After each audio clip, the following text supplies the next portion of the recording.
Hi, magandang gabi po sa ating lahat. Ako po si Salvador Ibaralis and I am a naturopathy and profession. At live po tayo ngayon sapagkat pag-uusapan po natin ang kahalagahan ng halamang gamot sa ating kapaligiran o herbs. At sa ngayon po ay ituturo ko po sa inyo ang paggamit ng halamang gamot kung paano at kung saan sakit po ito nararapat.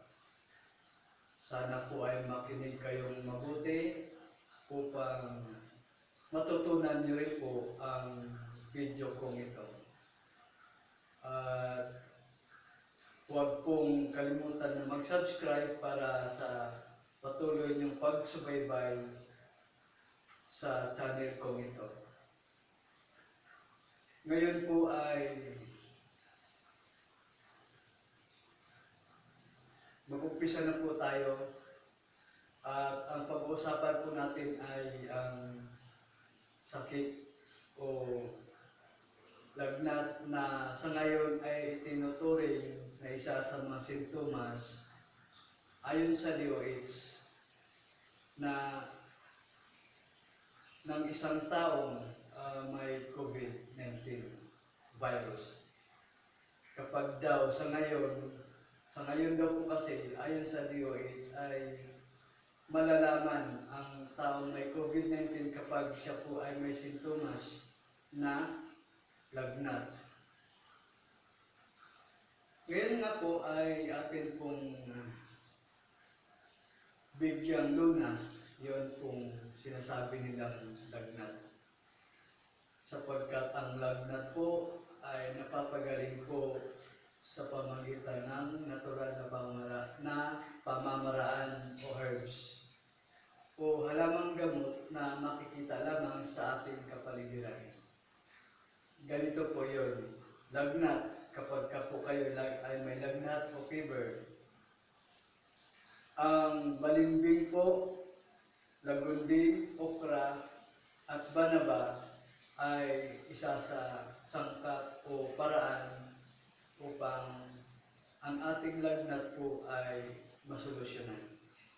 Ganito po yun, kung paano. Una, kapag ang tao po ay may lagnat, ay kumuha lamang po ng dahon ng balimbing, tadtarin ang sariwang dahon ng balimbing at pakuluan ng 10 minuto. Pagkatapos po ay palamigin at kapag lumamig na ay gamitin bilang cold compress, gagamitin po bilang cold compress o puminto o itapal sa noo. Ayun po. Pagka po ang tao ay nilalagnat ay patungan lamang po ng nilaga at pinalamig ng dahon ng balimbing sa ulo. Pangalawa po ay lagundi. Ang lagundi po, ang dahon po ng lagundi ay nakatutulong para maibsan ang lagnat natin. Ganito po ang pamamaraan. Maglaga ng kalahating tasa ng dinurog na sariwang dahon sa 2 basong tubig na pinakuluan ng 10 minuto. Palamigin at ipainom.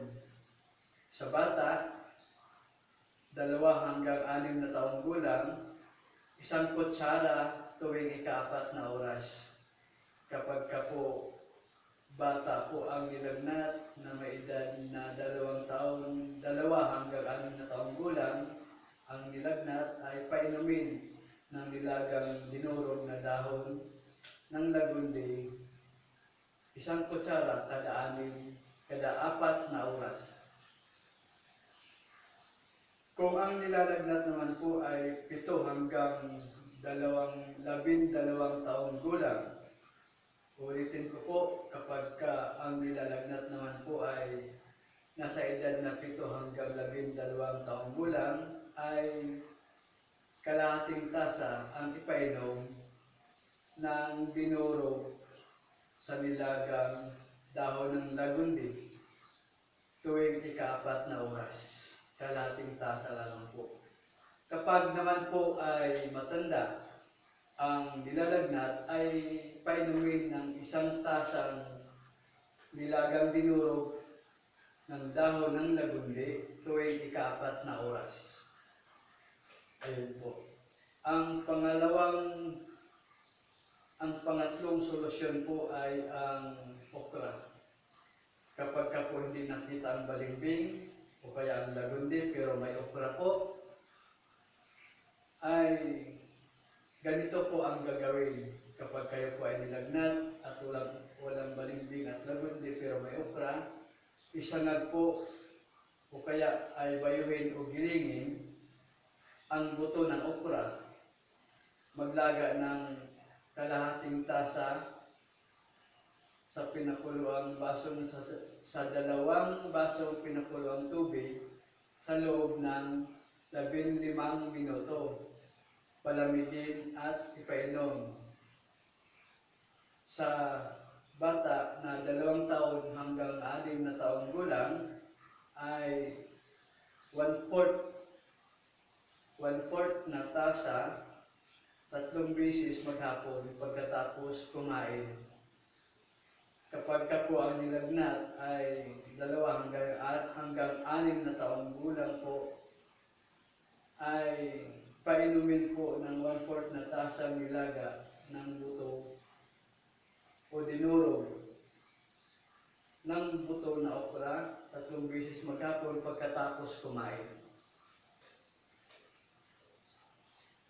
Kapag po ang nilalagnat ay 7 hanggang 12 taong gulang, ay kalahating tasa po ang ipainom sa dinurog na buto ng okra sa loob ng 3 beses maghapon pagkatapos kumain. Kapag ka po ang nilagnat ay 2 hanggang 12 taong gulang, ay painumin lamang po ng nilaga o dinurog na buto ng okra. Painumin po ng nilaga o dinurog na buto ng okra ng kalahating tasa 3 beses maghapon pagkatapos kumain. Sa matanda naman po ay 1 tasa ang ipainom kapag ka po matanda na ang nilalagnat, ay painumin po na 1 tasang nilaga ng buto ng okra 3 beses maghapon pagkatapos na kumain.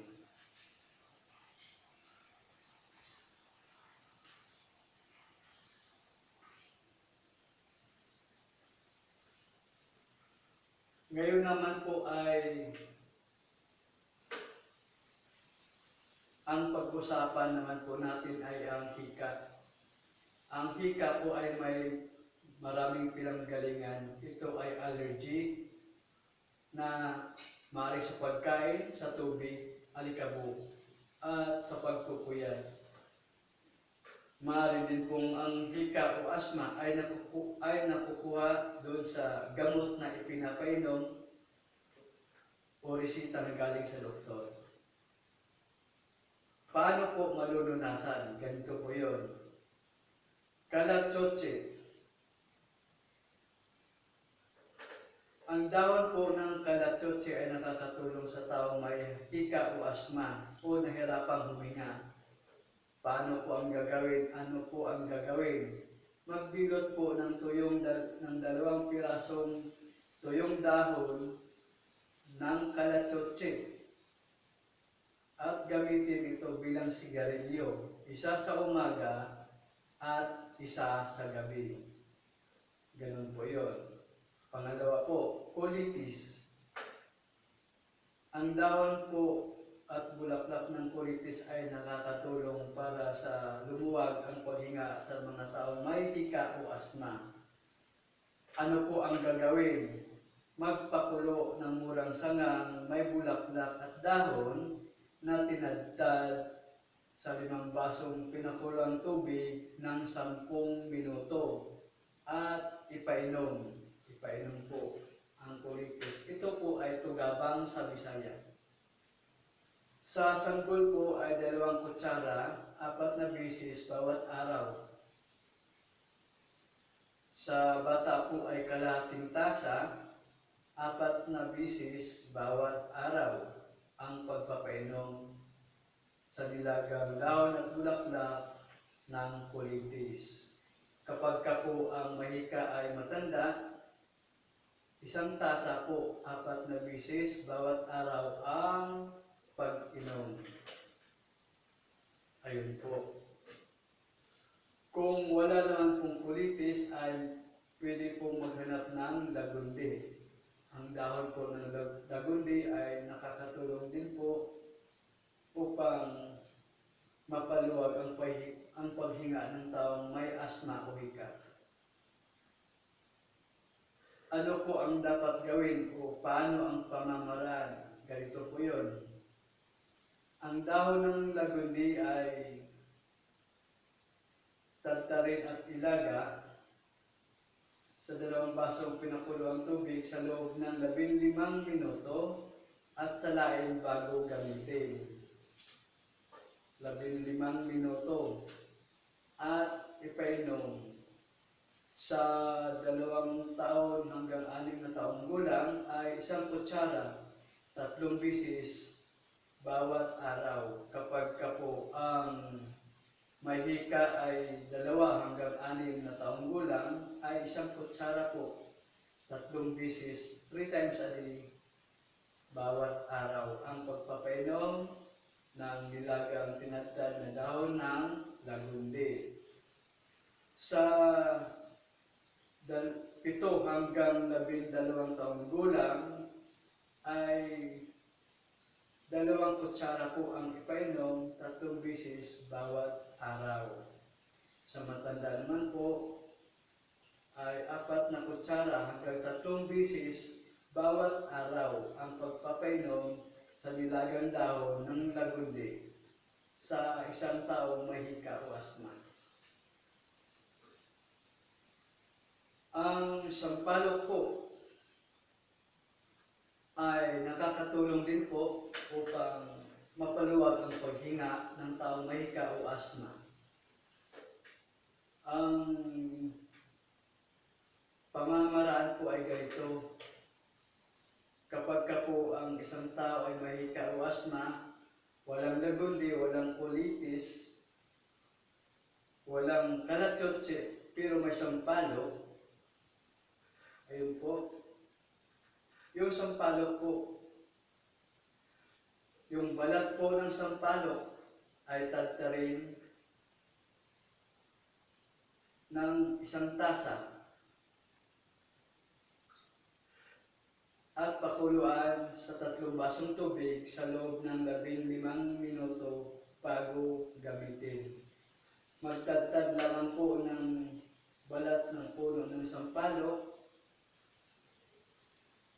at tantahin na maging 1 tasa ang dinurog o tinadtad ng balat ng puno ng sampalok at pakuluan sa 3 basong tubig sa loob ng 15 minuto bago gamitin. Ang pag-inom po ay ganito. Kapag ka ang may hika po ay sanggol, 2 kutsara, 4 na bisis bawat araw. Kapag ka ang may hika po ay bata, ay kalahating tasang nilagang balat ng sampalok ang ipainom, 4 na bisis bawat araw. Sa matanda, 1 tasa. Kapag matanda po ang mahika ay 1 tasa po ang ipainom ng nilagang balat ng puno ng sampalok, 4 na bisis bawat araw. Ayan po. Siguro po, pagka po napakinggan nyo ito, ay nakakatulong na ito para sa pagpapagaling ng inyong may karamdaman. Ang talampune po, dahon. Ang talampunay po ay makakatulong din po para sa taong mahika o asma. Magbilot lamang po ng dalawang dahon ng talampunay na tuyo. Gamitin itong sigarilyo tuwing ika-6 na oras. Ayan po. Kung inyo pong mapapakinggan ang atin pong mga tinatalakay ngayon ay puro herbal po. Kasi nga po ako po ay naturopathy. So natural ang pamamaraan. So tapos na po tayo sa hika at sa lagnat. Dito na po tayo sa pag-ubo. Ubo po. Ang ubo po ay isa din sa dahilan kung bakit tayo ay hirap sa paghinga, lalo na kung sunod-sunod at makati ang lalamunan. Kaya dapat po ay gamutin natin, hindi sa antibiotiko, kundi sa natural na pamamaraan. Ano-ano po at ano-ano ang mga halaman po at paano ang gagawin. Ganito po. Alagaw. Maglagay ng 1 tasang tinadtad na sariwang dahon ng alagaw sa 2 basong pinakulong tubig sa loob ng 15 minuto. Salain at pigaan ng 2 kalamansi. Lagyan ng 1 kutsarang asukal. Kapag ka po may ubo, alagaw. Sa bata na 2 hanggang 6 na taong gulang ay 2 kutsara tuwing ika-4 na oras ang pag-inom sa nilagang alagaw. Sa 7 hanggang 12 taong gulang ay 1/4 na tasa tuwing ika-4 na oras ang pagpapainom sa taong may ubo. Sa matanda naman po ay kalahating tasa tuwing ika-4 na oras ang pagpapainom sa nilagang dahon ng alagaw. Ayan po. Siguro naman gagaling po kayo kapag ito ay inyong napakinggan. Mansanilya, dahon at bulaklak. Maglaga ng 1/2 tasang sariwang dahon at bulaklak. 1 tasa kapag tuyo sa 2 pinakulong tubig sa loob ng 15 minuto at palamigin at ipainom. Sa 1 taong gulang ay 1 kutsara tuwing ika-4 na oras ang pagpapainom ng nilagang dahon ng mansanilya kapag ka po ay inuubo. Kapag ka po ang inuubo po ay nasa 2 hanggang 6 na taong gulang ay 2 kutsara tuwing ika-4 po na oras. Kapag naman po ang inuubo ay 7 hanggang 12 taong gulang ay 1/4 na tasa tuwing ika-4 na oras. Sa matanda ay kalahating tasa ang pagpapainom sa nilagang dahon ng mansanilya tuwing ika-4 na oras. Kantutay. Ang dahon at bulaklak ng kantutay ay nakakatulong din po upang mawala o maibsan ang pag-ubo, makating lalamunan. Magpakulo ng 1 tasang tinadtad ng sariwang dahon at bulaklak sa 2 basong pinakulong tubig sa loob ng 15 minuto at ipainom. Ayun po. Sa 1 taong gulang ay 1 kutsara tuwing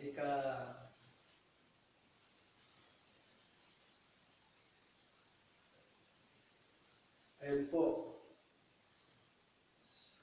Kapag ka po ang inuubo ay 1 taong gulang, ay maaaring painumin ng 1 kutsarang nilagang dahon ng kantutay 3 beses isang araw.